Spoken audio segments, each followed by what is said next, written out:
Halep, Hel Halep, Halep, Hel Halep.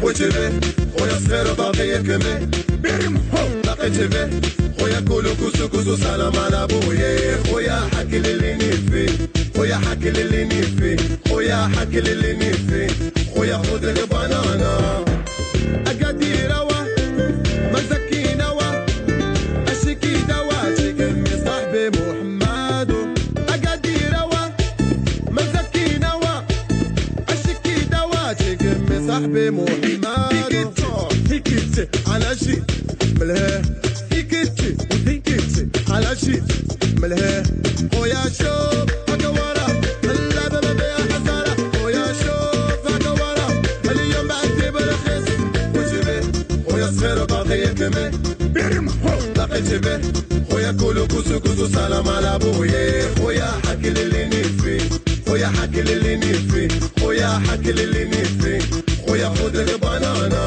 Doki. خويا طالع كندا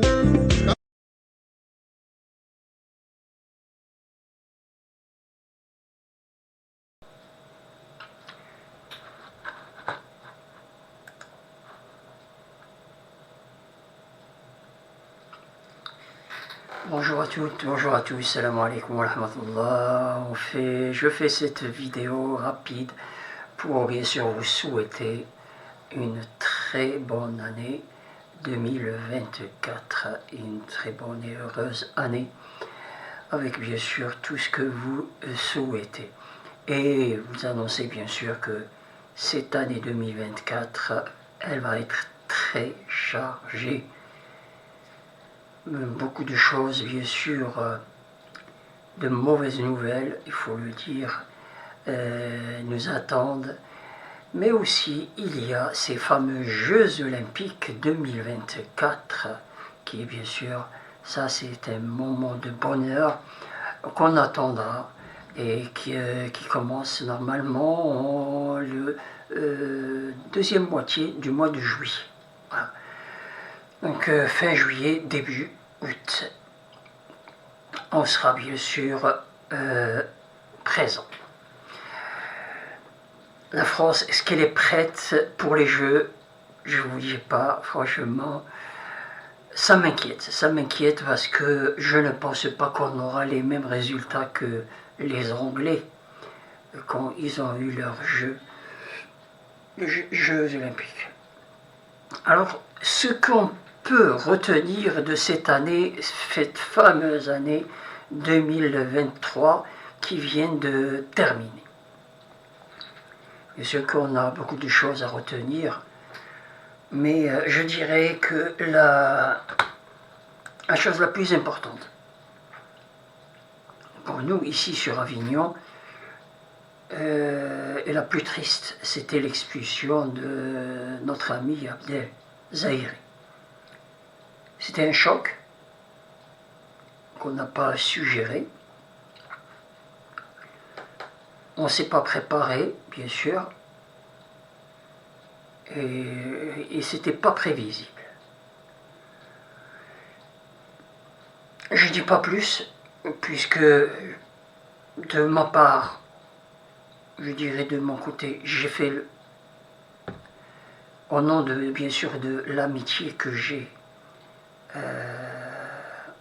pour Abdel, j'ai fait le nécessaire.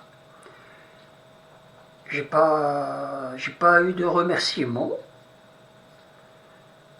Ça, c'est pas important pour moi, mais par contre, j'ai des reproches. J'ai des reproches pour beaucoup de personnes, et parmi elles, bien sûr, sa famille, qui n'a pas su défendre son enfant. Je vais clore, bien sûr, ce dossier. Ce qu'on peut retenir aussi de 2023, des scandales, oui, des scandales, mais aussi cette guerre. C'est pas cette guerre, mais je dirais ces derniers crimes qui ont commencé le 7 octobre 2023 et qui jusqu'au jour d'aujourd'hui, c'est pas encore terminé. Aujourd'hui même, il y a un journaliste de la chaîne arabe Al Jazeera, la chaîne bien sûr qui fait le lavage de cerveau, mais ses premières victimes sont ces journalistes. Avant, c'était Shirin Abu Akleh, une journaliste palestinienne. Aujourd'hui même, un autre journaliste palestinien, Wael Dahdour, qui a été aussi assassiné. Donc en fait, c'est tout récent, mais par contre, ce qu'on peut retenir, oui, c'est ce massacre du 7 octobre qui a fait que la bande de Gaza soit rasée. Maintenant, la bande de Gaza, elle n'est plus un lieu où on peut habiter, c'est des ruines. Plus de courant, plus d'eau, et c'est pas fini. C'est ça le problème. 2023, bien sûr, fait parler d'elle par aussi cette affaire Epstein qui continue à faire du bruit, avec dernièrement une liste de 200 noms qui sont sortis, et on trouve des célébrités, des hommes politiques, des scientifiques, des sportifs, on trouve de tout. Et malheureusement, cette affaire Epstein, qui, je le rappelle, ce personnage qui a commencé,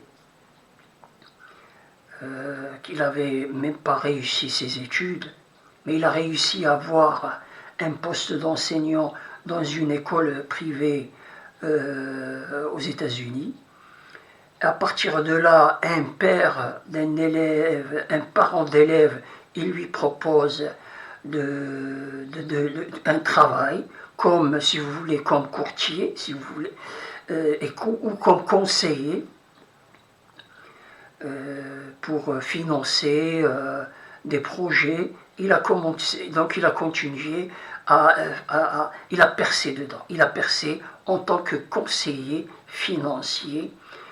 Il a commencé à toucher des milliards et des milliards, jusqu'au point où en fait il a acheté carrément une île qu'il a utilisée pour la pédophilie. Et c'est là où en fait on retrouve des photos de personnages très très importants sur cette même île. L'affaire, bien sûr, a fait vraiment beaucoup de bruit. Elle continue à faire du bruit. Pour vous dire, parmi ces noms, on retrouve l'ancien président des États-Unis, Bill Clinton, et pas que. Des vidéos, des photos qui tournent, on en a plein, on n'a même pas osé, bien sûr, publier une seule photo de ce scandale. On laisse bien sûr la justice faire son travail. Ce que je peux juste rappeler, c'est que il a été condamné dans un premier temps en 2005, puis après il a été libéré après quelques mois, par rapport à des attouchements ou un viol sur une adolescente en 2005. Et l'affaire, bien sûr, a explosé quand en fait des stars, des mannequins ou des parents, bien sûr, de stars ont commencé à porter plainte. Et il a été donc emprisonné en 2019 et il a été retrouvé mort dans sa cellule.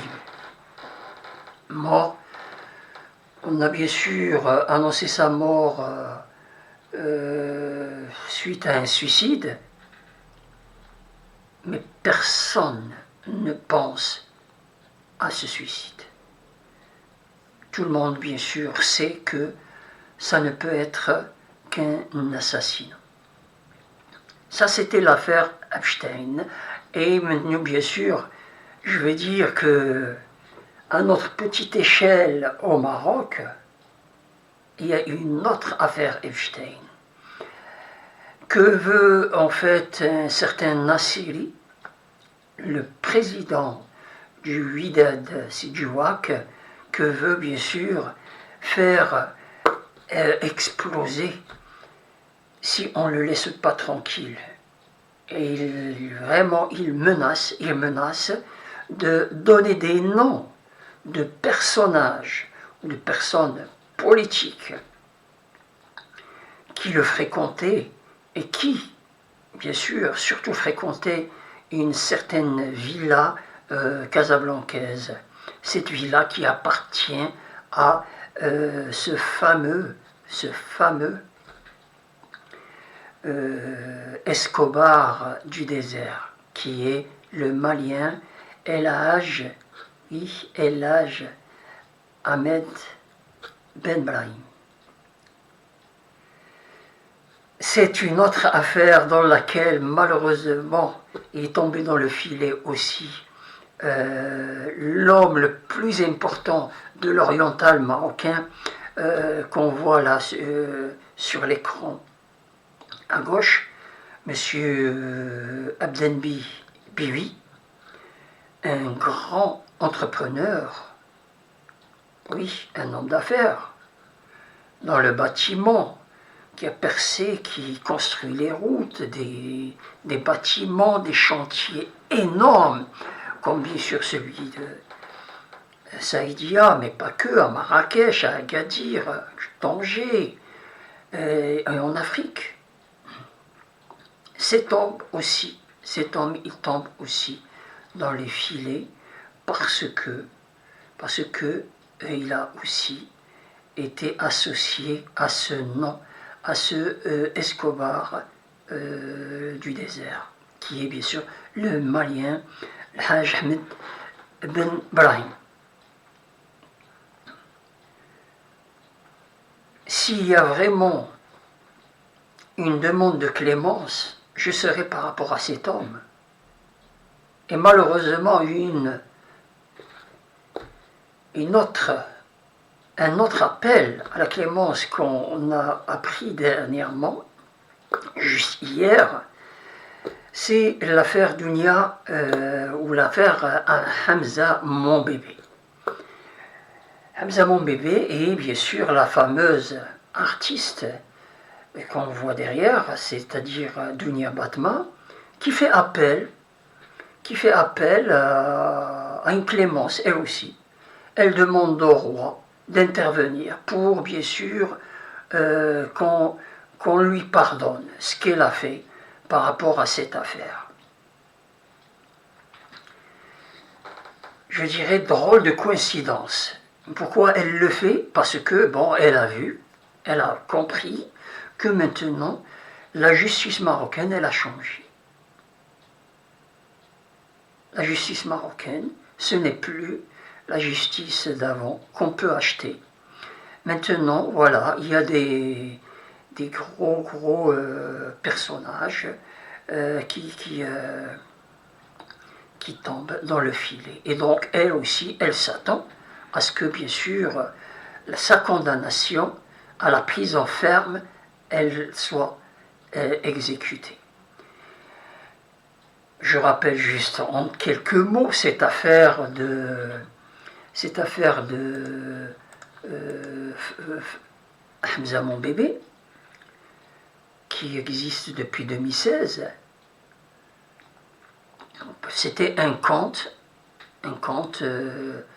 sur Snapchat, Insta, qui publiait des photos piratées d'autres comptes, photos personnelles, et qui ont en plus dénoncé d'une certaine manière.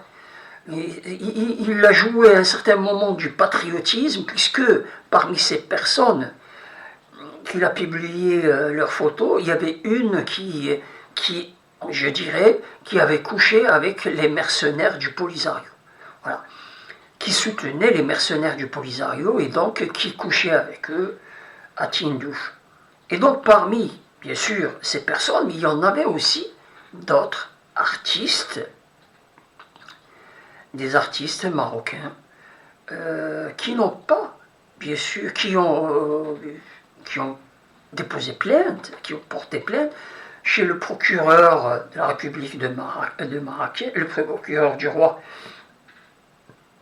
de Marrakech, par exemple, des noms qu'on ne va pas nommer, qui ont bien sûr, ils étaient accusés de prostitution avec des hommes d'affaires du Moyen-Orient. Cette affaire, elle a fait beaucoup de bruit et elle va continuer encore cette année. Et bien sûr, on suivra de près tout ce qui va être dit. J'espère. Moi, ce que je reproche bien sûr à Dounia Batma, c'est que elle avait clamé son innocence. Et même sa mère, elle est sortie avec un couteau un jour pour dire « Celui qui s'approche de ma fille, c'est une sainte. » Et bien voilà. Il se trouve que ce qui a été dit avec tous ces hackers et ces parasites qui hackaient les comptes personnels Insta, bien sûr que j'ai fait les frais moi-même d'un certain monsieur qui se trouve ici en France, à Lyon, je ne vais pas dire son nom, mais qui piratait surtout les compatriotes marocains, alors que lui, il est d'origine marocaine. Alors je me demande si lui aussi, il n'est pas impliqué dans cette affaire. Il l'a fait aussi par rapport à mon ami Hamid Al-Hamouni. Il lui a, à distance, il lui a non seulement fermé un compte, un groupe WhatsApp, mais il est rentré dans son téléphone, il est rentré bien sûr dans le mien aussi. Pour vous dire, ces personnes, elles sont dangereuses et il faut les combattre. Il faut les combattre et les dénoncer. C'est pour ça que pour moi, on ne pourra pas pardonner. Il y en a qui appellent ça des gamineries, mais non, c'est dangereux. C'est dangereux parce que, bon, personnellement, j'ai rien à me reprocher. Je suis transparent, tout, bien sûr. Ils n'ont rien à sortir de ma vie personnelle. Mais d'autres, ils ont des choses sur leur téléphone et bien sûr sont précieuses. Voilà, donc il serait temps que bien sûr le Maroc combat ces gens-là correctement. Ce qui bien sûr nous attend cette année 2024, il y a aussi cette affaire du Mali avec son voisin du Nord et qui fait beaucoup de bruit en ce moment. Il y a eu rupture des relations et puis maintenant je pense que un certain ambassadeur il est rentré à Bamako, ce qui est une bonne chose pour la suite, j'espère, mais beaucoup de choses commencent à faire surface, surtout que les Maliens, ils sentent que beaucoup de choses ont été cachées dans cette région de Kidal, qui est dans le nord, vers la frontière algérienne. Non seulement il y avait le terrorisme à combattre dans cette région, mais surtout les Maliens ont compris qu'il y avait un vol des hydrocarbures maliens qui étaient bien sûr volés du territoire malien pour être exportés à travers l'Algérie. Ce qui va être bien sûr être révélé, ça va être terrible. Et là, on va voir le rôle qu'elle a joué la France. Est-ce que M. Macron, il va nous dire la vérité sur cette affaire? Parce que les Maliens, c'est ça ce qu'ils souhaitent. Ils souhaitent au moins que notre président de la République leur dise la vérité sur ce qui s'est passé dans la région du Nord. Pourquoi ces derniers mois, il y a eu un soutien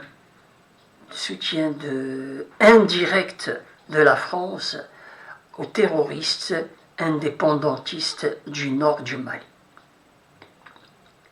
Les Maliens, bien sûr, ils découvrent qu'ils sont victimes, comme le Maroc, victimes de leurs voisins qui veulent non seulement leur voler des terres, mais aussi leur voler les richesses de leur sous-sol. J'ai bien sûr, vous voyez que j'ai parlé, là derrière, vous reconnaissez l'imam Irfi Hussein, l'année 2023, bien sûr, elle reste une année aussi de son expulsion de France. Je l'ai dénoncé tardivement, il faut le dire, parce que je ne connaissais pas le personnage. Je vous l'assure, je n'ai pas pu le défendre parce que je ne le connaissais pas. Mais j'ai découvert ces vidéos, mais j'ai compris que cet imam, Irfi Hussein, qu'en fait il était victime surtout de sa propre communauté musulmane qui ne l'a pas défendu, qui s'est débarrassée de lui. Pourquoi elle s'est débarrassée de lui? Parce qu'il était gênant. Lui-même, il dénonçait la médiocrité de sa communauté. Lui-même, il dénonçait, bien sûr, le vol des responsables religieux, surtout musulmans, de France à la communauté musulmane. Il dénonçait que, en fait, comment ça se fait que on n'a pas le droit, dans notre pays, la France, d'avoir des prêches en français? Comment ça se fait qu'on tolère jusqu'au jour d'aujourd'hui que les prêches du vendredi soir en langue étrangère? Comment ça se fait que des gens externes à ce pays gèrent, bien sûr, notre religion, qui est une religion de paix? Elle est devenue, grâce à ses responsables religieux, une religion d'intolérance, d'obscurantisme, de terrorisme. C'est ça l'image qu'il dénonçait, M. Hussein. Il voulait combattre de l'intérieur, il voulait combattre ces personnes-là. Et ils l'ont lâché. Et donc, le ministre de l'Intérieur a trouvé le terrain, bien sûr, libre pour l'expulser, parce que personne ne l'a défendu, ni même moi. Mais je vous ai dit que cette personne-là, je ne la connaissais pas. Voilà, je ne dirai pas plus, je vous assure que cette année 2024, elle va être longue. Et bien sûr, on espère que la paix règne dans notre pays. Vous allez bien sûr me retrouver mercredi prochain, je vais assister à la séance de vœux de notre maire, M. Kader Belhaj, à la mairie Nord. Je serai présent avec bien sûr tous mes amis, on sera présent, et il y aura même M. le consul qui sera présent, le consul du Royaume du Maroc. Je vous dis à mercredi. Assalamu alaikum. Bonsoir.